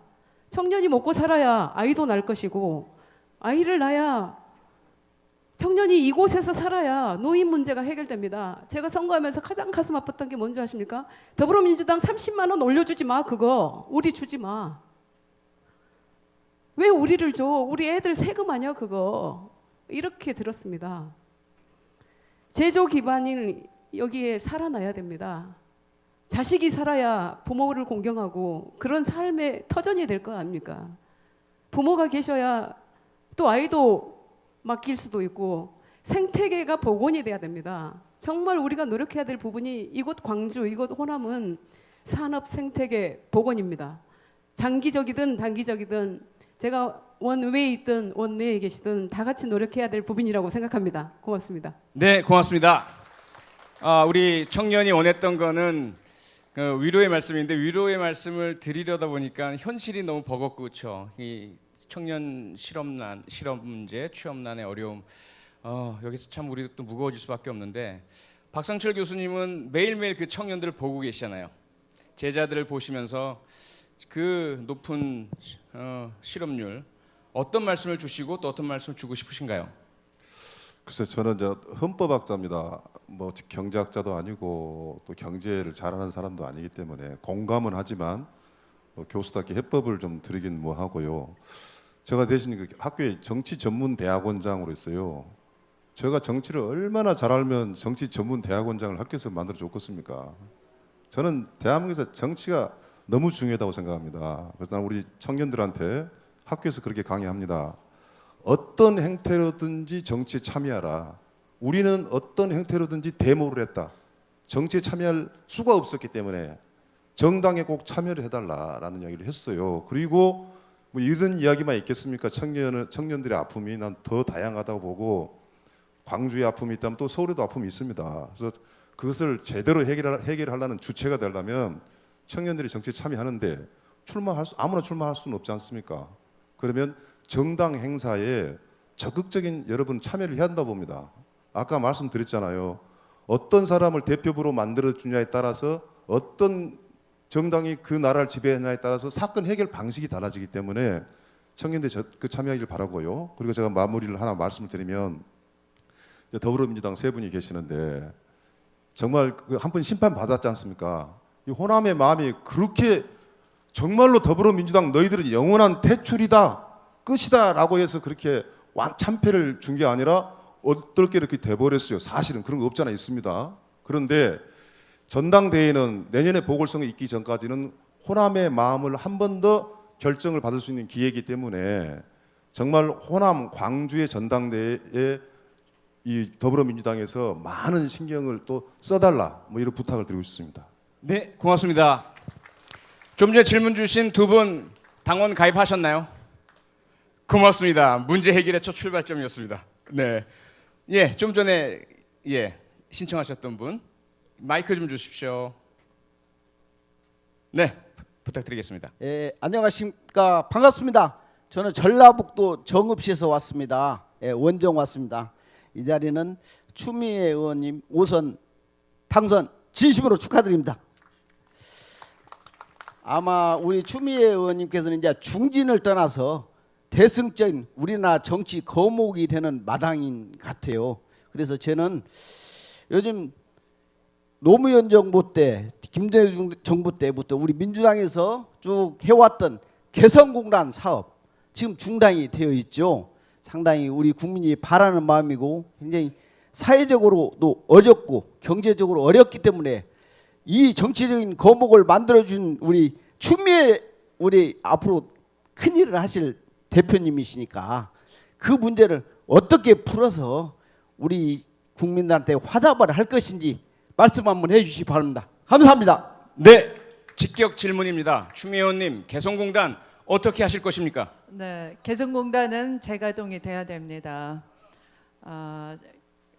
제가 이 남북 관계를 자꾸 핵 문제하고 연결을 시키면 사실은 남북 관계는 끝이 안 보이는 상태로 가버리는 거죠. 그래서 개성공단은 그런 핵이라는 그런 존재에도 불구하고 핵은 개성공단을 열기 전부터 있었습니다. 그리고 핵 문제로 치면은 이미 박근혜 정부에서 핵 실험이 2차례가 있었던 것이고 지금 앞으로 한 번 더 하면 3차례가 있는 것입니다. 근데 바로 그런 그 위기로 가는 길을 완화시키고 북한과의 이 교류 경제 협력을 통한 또 다른 측면에서의 그 녹이는 작업을 하기 위해서 개성공단이 존재했던 것인데 핵 문제와 연결시켜 버림으로써 이제 그런 문도 닫혀버린 거죠. 그래서 우리가 정권을 다시 가져오려는 이유도 그런 정말 이 이명박근혜 정부라는 특징이 퇴행적인 10년 아닙니까? 그래서 이 퇴행적인 10년을 빨리 끝내고 새로운 10년을 말씀드리는 것도 그런 남북 관계를 새로 다시 시작하겠다라는 뜻도 내포가 되어 있는 것이고 그게 가장 상징적인 것이 개성공단 전면 중단을 재가동하는 것도 포함되어 있는 것이죠. 고맙습니다. 네, 고맙습니다. 질문 주셨고 답변 주셨으니까 지금 떠오르는 말씀 조금 추가로 말씀드리면 3일 후는 6.15 남북 정상회담 제 16주년이 되는 날이죠. 우리 김대중 대통령님께서 역사적인 방북을 하셔가지고 그 북한의 김정일과 참 긴장 속에서 힘들고 어려운 대화를 해주셨던 그 이후에 우리 대한민국에 끼쳤던 경제적인 파급 효과는 엄청났었습니다. 그렇죠? 평화와 안정 속에 해외에서도 투자가 늘어나고요, 경제가 번영하고. 그런데 지금 개성공단이라는 안전핀을 우리 이 박근혜 정부가 그냥 아무런 그 보안 조치 없이 그냥 뽑아 버렸습니다. 그래서 저희들은 준비한 것이 일단 먼저 개성공단 입주 기업 등 피해 보상에 관한 법률을 제출을 했는데 정부 여당이 반대를 했습니다. 그리고 보셨겠지만 그들의 논리는 뭐냐면 모든 영업자나 기업들은 투자에 따르는 위험을 인지하고 기업 행위를 한다. 그러므로 그 기업 행위에 뒤따르는 위험에 대해서는 감수할 의무가 있다. 그런데 이 위험은 이미 국가에서, 정부에서, 대한민국에서 그럴 위험은 없다라고 보장해 준 것 아니었겠습니까? 그래서 이 모순을 저희들이 지금 아무리 다수당이 되었지만 아시다시피 법을 통과는 못 시킵니다. 하지만 끊임없이 주장을 하고요. 저희가 집권을 했을 때 반드시 개성공단의 어떤 형태로든 재가동, 우리 추미애 의원님이 아마 대표가 되셔서 책임지게 해주실 것으로 믿습니다. 한번 그런 의미에서 큰 격려 박수 좀 부탁드리겠습니다. 네, 고맙습니다. 예, 아주 힘있게 손들어 주신 우리 어르신.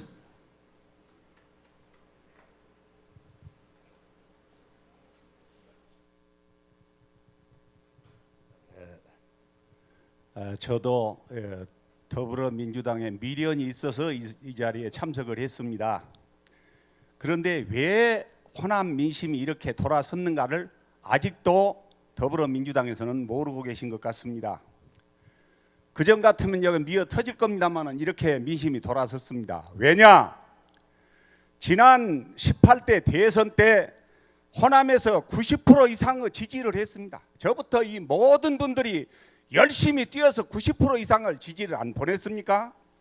그런데 대선 결과 부정 개표로 져버렸다고 인터넷에 계속 뜨고 있습니다. 전라북도 강동원 국회의원님께서 계속 국회 방송에도 내보냈고 이렇게 했는데 왜 승복을 하고 물고 늘어지지 않았는지, 그 결과 해결을 어떻게 했는지, 앞으로 도로 찍어주면 도로묵이 아니냐, 이런 생각에서 민심이 돌아선 것입니다. 그 점에 대해서 앞으로는 어떻게 대처를 하실 것인지 확답을 해주시기 바랍니다. 네, 아주 뜨겁고 민감하고 어려운 질문을 주셨는데요. 혹시 추미애 의원님 이 문제에 대해서 생각을 해보신 적 있으신가요? 부정개표 문제, 수개표를 해야 되겠다라는 그런 주장들. 네, 대선에 대해서 그런 주장을 하는 분도 있습니다만, 그런데 뭐 현재 그 시스템 상으로는 그런 것이 거의 불가능하다라고 저는 생각을 합니다. 그래서 우리가 뭐 지난 대선 2012년 보면은 제가 국민통합위원장으로 전국을 다녔습니다만, 물론 이곳 광주에는 그런 뜨거운 지지 받은 거 사실입니다. 그런데 솔직히 고백하건대 그 당시에 2012년 대선 때 우리 모두 다가, 우리 지금 선생님께서 선거운동을 뜨겁게 해주셨다라고 하셨는데요. 제가 제 눈으로 전국을 국민통합위원장으로 다니면서 볼 때는 그다지 뜨겁지가 않았습니다. 때로는 먼저 샴페인을 터뜨렸다고 할까요? 김치 국물을 먼저 마셨다고나 할까요? 어떻게 보면 이 상대 후보를 굉장히 쉽게 보고 그 지지층의 견고함을 보지 못한 채 우리는 그냥 이길 수 있다, 이긴다라는 느슨함으로 긴장 없이 그 선거운동 기간을 보내버렸다라는 것을 저는 많이 반성하고 있습니다. 그래서 오히려 그런 부정 수개표에 대한 이의 제기보다는 우리 부족을 정말 그때도 진정한 통합은 이루어지지 않았습니다.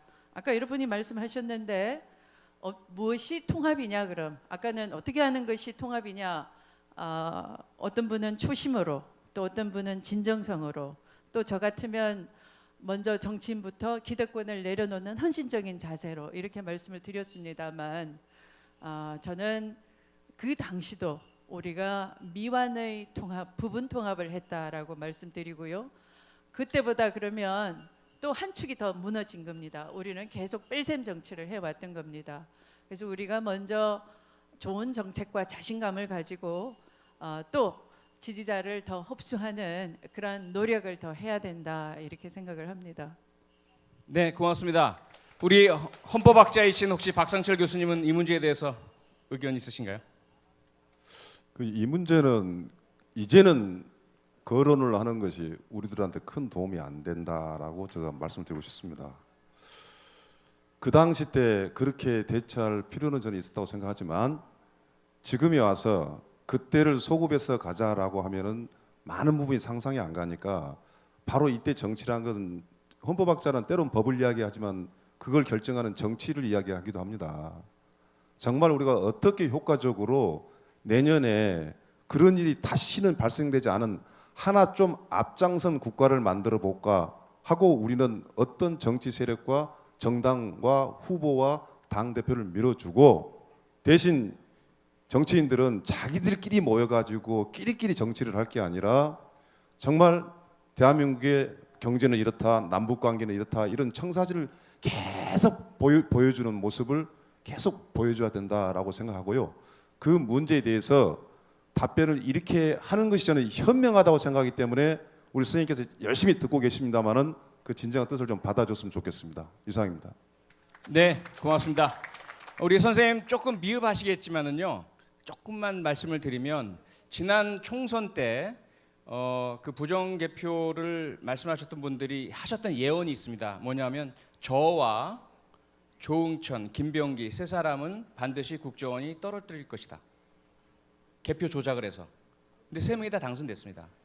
꼭 그것만이 답은 아니겠죠. 2002년 똑같은 문제 제기를 당시 한나라당이 제기를 했습니다.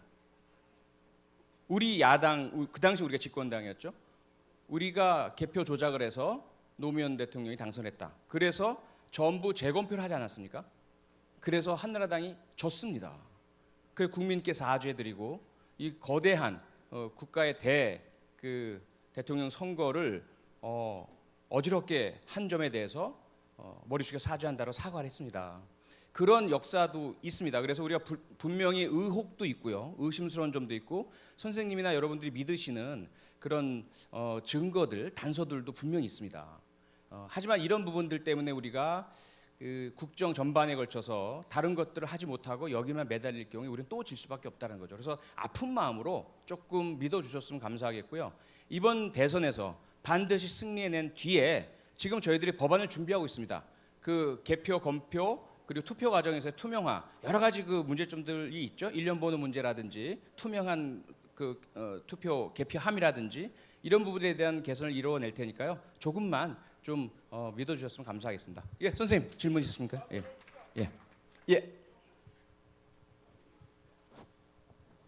네, 안녕하십니까.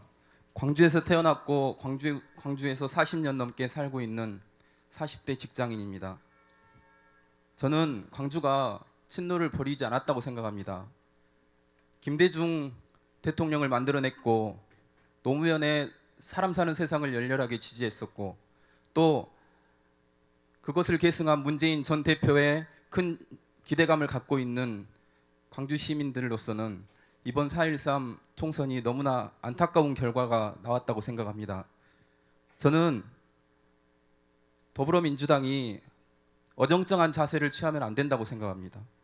올바른 것은 옳다고 반드시 말할 수 있고 잘못된 것은 잘못됐다라고 얘기할 수 있는 더불어민주당이 되었으면 좋겠고요. 안철수의 국민의당과 더불어민주당이 어떤 면에서 차별성을 갖고 정치를 해나가실지 그것에 대해서 궁금하고 반드시 내년 대선에서 승리하시기를 간절히 바랍니다.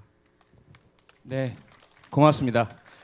추미애 의원님 가슴 전절한 그 말씀이시고 제일 진솔한 말씀이신데요. 예, 답변 부탁드리겠습니다. 네. 지금까지 뭐 여러분이 주신 것 속에 다 해답이 있습니다. 때로는 헌신, 때로는 진정성, 또 비전, 또 책임감 이런 걸 통해서 정치의 점수를 딸 수 있는데요.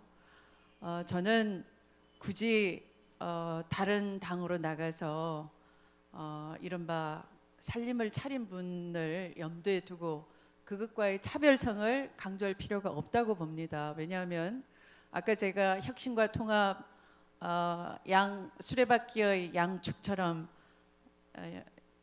그 똑같이 양수레바퀴처럼 한 축의 양수레바퀴처럼 똑같이 필요하다고 말씀드렸는데 안철수 당 대표를 지지하는 세력마저도 우리 지지 세력이 돼야지만 우리는 정권 교체를 해낼 수 있습니다.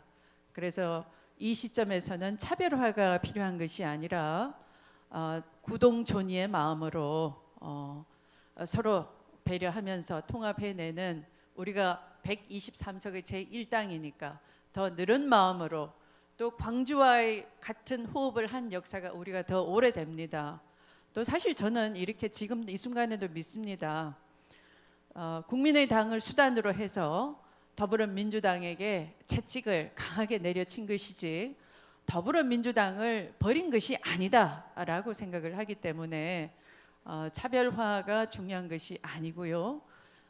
또 아까 문제에서 지적을 해주신 것처럼 버린 것이 아니라는 자세로 우리가 더 잘하겠다라는 각오가 필요한 때라고 생각하고 또 저는 제가 당을 이끌어 간다면 어떤 분은 달리기에 능하고요, 어떤 분은 뛰기에 능하고, 어떤 분은 펀치에 주먹에 능하고 할 겁니다. 각자 가진 재주가 다릅니다. 그 재주를 그 장점을 한데 모아서 서로 협력을 하면은 국민에게 희망을 줄 수 있고 자기 자랑만 하고 끝난다면 우리는 또다시 정권을 놓칠 수밖에 없는 것이죠. 그래서 저는 그것을 그 에너지를 한데 모아내서 국민의 지지를 더 많이 받는 분은 더 많이 받을 수 있도록 도와드릴 수 있는 준비된 당, 그리고 이제 새로 시작하는 분에게는 오히려 그 신선함과 장점을 정치 우리 당의 자산으로 키워서 앞서 나간 후보에게 보탬이 돼 줄 수 있는 뺄셈의 정치가 아니라 덧셈의 정치가 가능한 그런 준비된 당을 만들어서 반드시 새로운 10년을 시작하는 그런 원년으로 내년을 준비하도록 하겠습니다. 네, 고맙습니다. 선생님 죄송합니다. 제가 그 경고장을 받았는데요. 지금 4분이 남았습니다. 그래서 1분 이내로 가능하신가요? 예, 딱 1분만. 그럼 죄송하지만 좀 짧게 부탁드리겠습니다. 반갑습니다. 저는 민주당 당원이고요. 저는 서울 쪽에서 살고 있습니다. 딱 한 가지만 말씀드리겠습니다. 정치는 돈 줄게 찍어주라는 이거 말이 안 됩니다. 30만 원 줄게 찍어주라. 20만 원 줄게 찍어주라. 이게 정치입니까? 그걸 안 오고 해야 됩니다. 미국, 필리핀 봐보십시오. 획기적으로 정말 돈 안 줄 것인게 찍어주십시오. 젊은이들 투표하십시오. 그래야 되는 거 아닙니까? 적어도 그래야 되는 거 아닙니까? 돈 줄게 표 찍어주 말이 되는 겁니까? 이 뭡니까? 저 새한테 줄 쌀은 있어도 이북다 보내준 쌀은 없답니다. 새 날아가는 지나가는 새한테 멧돼지한테 주는 농산물 이런 쌀은 있어도 우리 동포한테 줄 쌀은 없답니다. 네, 선생님 감사합니다. 이것이 말이 됩니까? 예, 고맙습니다. 메시지 충분히 전달됐고요. 예, 돈 줄 테니까 찍어달라는 그런 구태 정치 안 하도록 최선 다하겠습니다. 오늘 광주에 와서요, 여러분들 말씀을 더 많이 듣고 싶었습니다. 그리고 너무 좋은 말씀 주셔서요, 아마 추미애 의원님이나 저나 저희 모두에게 큰 양식이 된 것 같은데, 선생님 죄송합니다. 시간이 다 돼서 그만 들어가시니까요. 선생님 죄송합니다. 좀 끝나고 말씀 듣겠습니다. 마무리를 해야 될 것 같습니다. 뭐 저는 더 이상 드릴 말씀은 없고요. 지금 2분 30초 남았는데요. 박상철 교수님, 양자 위원장님, 그 마지막 추미애 의원님 말씀 듣고 마치도록 하겠습니다. 예, 마무리 말씀 부탁드리겠습니다. 예, 아이고 그 시간 말하니까 짧게 한번 얘기할게요. 더불어민주당 와서 보니까 참 재산이 많습니다. 아주 알짜배기 정당이라고 생각해요. 우리 표창원 전 교수님이 이렇게 멋있는 정치인으로 돌변한지 몰랐습니다. 박수 한번 쳐줍시다. 나는 이렇게 멋있는 콘서트 좀 처음엔 당황했지만 최고라고 생각합니다. 우리 광주 사람들의 마음을 보여줬다고 생각하고 또 양영자 우리 위원장 같은 경우는 뭐 비록 낙선자지만 이런 위원장을 갖고 있는 더불어민주당 광주시당입니까? 얼마나 부자입니까? 박수 한번 쳐주십시오. 그리고요, 솔직히 제가 사회자 된 것 같은데요. 추미애 의원은 매력적입니다.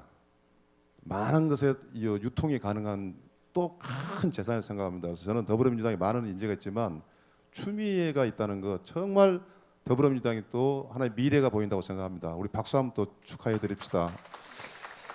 제가 딱 10초만 말씀드리면 호남 정치 보고는 대한민국 정치가 살아나는 걸로 생각을 합니다. 호남 정치가 살아야지 대한민국이 민주주의가 되는 거라고 생각하고요. 호남은 절대로 3번은 찍지 않습니다. 제가 국민의당을 찍지 그게 아니고 1당 아니면 2당, 2당에서 집권당이 되는 힘을 가진 것이 호남이라고 생각하기 때문에 이제 더불어민주당은 오셔가지고 당당하게 청년들한테 정책을 이야기하십시오. 와서 잘못했습니다. 뭐 많이 때려주십시오. 이러지 말고 그래서 당당하게 호남에서 다시 내 고향은 호남이다 이런 생각을 꼭 가지시고 오늘 출발을 축하드립니다. 제가 비대위 선대위 회의에서 들었던 얘기가 우리 광주도 그렇고 호남도 우리나라 전체가 투표율이 60, 70대가 굉장히 높다고 합니다. 그래서 당의 정책도 그분들을 향한 정책이 많이 나올 수밖에 없다라고 얘기를 들었어요, 제가. 우리 젊은이들 열심히 해달라고만 하지 말고 나오세요. 정치로, 투표로, 그리고 제대로 찍고 요구를 하셔야 됩니다. 그리고 제가 말씀드리고 싶은 게 아까 국민의당 어떻게 해야 되겠냐고 말씀하셨죠. 국민의당이 표방하고 있는 게 뭡니까? 새정치입니다. 새정치 더불어민주당이 더 잘하면 됩니다. 정당 사상 처음으로 저는 문재인 퀴즈라고 우리 기자분들이 이야기합니다. 왜 그렇게 이야기합니까? 저는 문재인의 퀴즈가 아니라 문재인이 표방하는 혁신을 같이 함께 하고픈 사람입니다. 그래서 정당 사상 처음으로 표창원, 김병관, 양양자 쭉 해서 새로운 사람들을 각계각층에서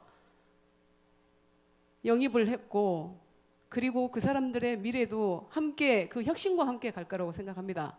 그리고 이 자리에 모이신 가장 중요한 이유가 내년에 대선 승리입니다. 그 길에 첫 단추를 끼신 우리 추미애 의원이 정말 축하드리고 이 첫 걸음이 그 마지막 순간까지 뚜벅뚜벅 우리 시민들과 함께 갔으면 좋겠습니다. 고맙습니다.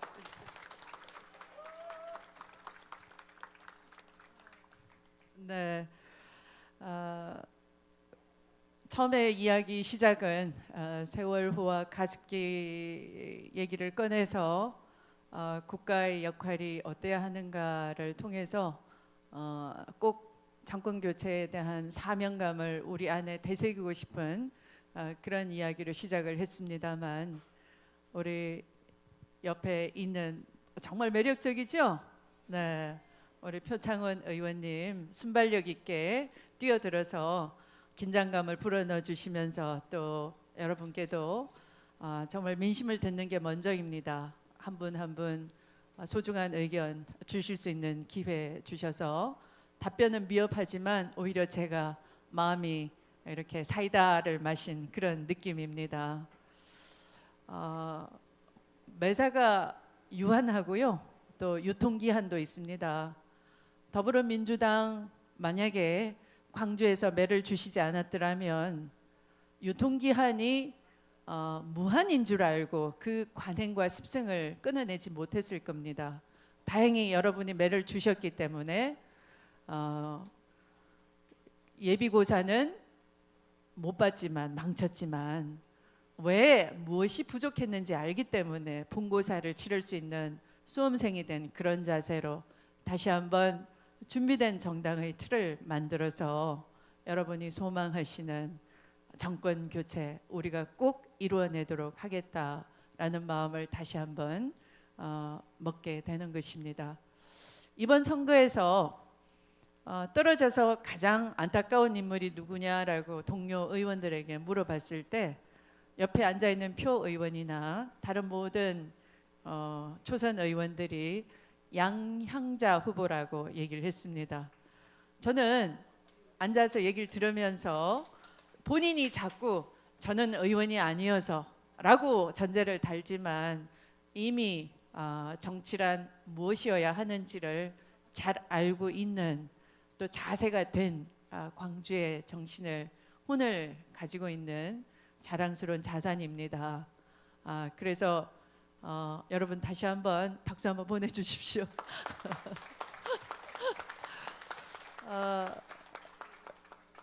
사실은 제가 먼저 진행을 하려고 했던 이유는 이 전당대회를 준비하는 입장에서 저야 마음의 준비와 각오를 단단히 하고 있는 입장이지만 또 이제 여러분들에게는 사전에 상의 없이 우리 광주에 가서 민심을 듣고 옵시다 이렇게 얘기를 했어요.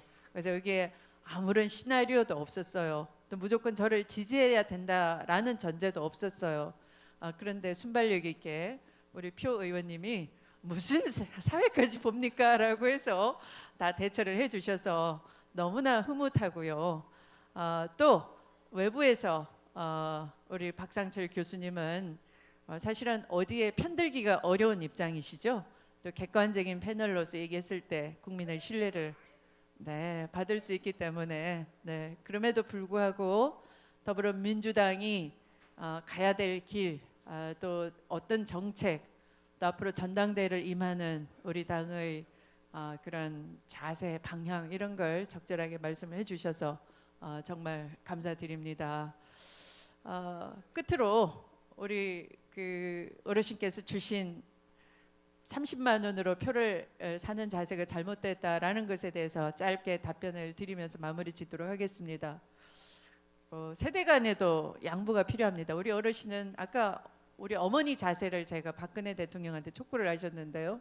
어머니는 구멍난 속내의를 입어도 흐뭇하시듯이 어르신들이 정말 어렵죠. 또 살 날이 얼마 남았겠습니까? 그리고 우리 더불어민주당이 더불어 사는 세상의 1순위는 어르신들이고 그다음 자라나는 세대인 아동입니다. 아동과 어르신을 우리가 보살필 줄 알아야지만 더불어 사는 세상의 시작이 되는 것이죠. 그런데 세대 간에도 어머니 같은 마음으로 양보를 해주셔서 이쪽에 먼저 질문을 주신 어린이 먼저 아동 먼저라고 하시는 거거든요. 그러나 우리가 돈을 줘서 표를 얻겠다 그런 마음이 아니고요. 복지라는 것은 내가 있을 때나 없을 때나 비빌 수 있는 것이 복지입니다. 처음에는 있는 사람은 사실 그런 돈 안 받아도 되는 거 아니냐라고 생각하지만 있고 없고가 순간의 차이입니다. 어느 순간 없어질 수도 있는 거니까 우리 사회에 그런 제도의 틀이 있다는 것만으로도 내가 얼마든지 다른 사람을 도울 수 있는 힘이 되는 것이죠.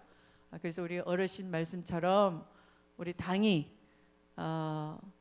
새로운 10년을 준비하는 데 있어서는 그 기본 바탕은 더불어 사는 세상을 만들겠다인 것이고 그런 쪽으로 이해를 해주시기 바라고요. 또 다시 한번 이곳 광주에서부터 새로운 10년을 열어가는 힘을 주시는 자리에 여러분이 함께해 주셔서 한 분 한 분 제가 마음에 새기면서 힘을 얻도록 하겠습니다.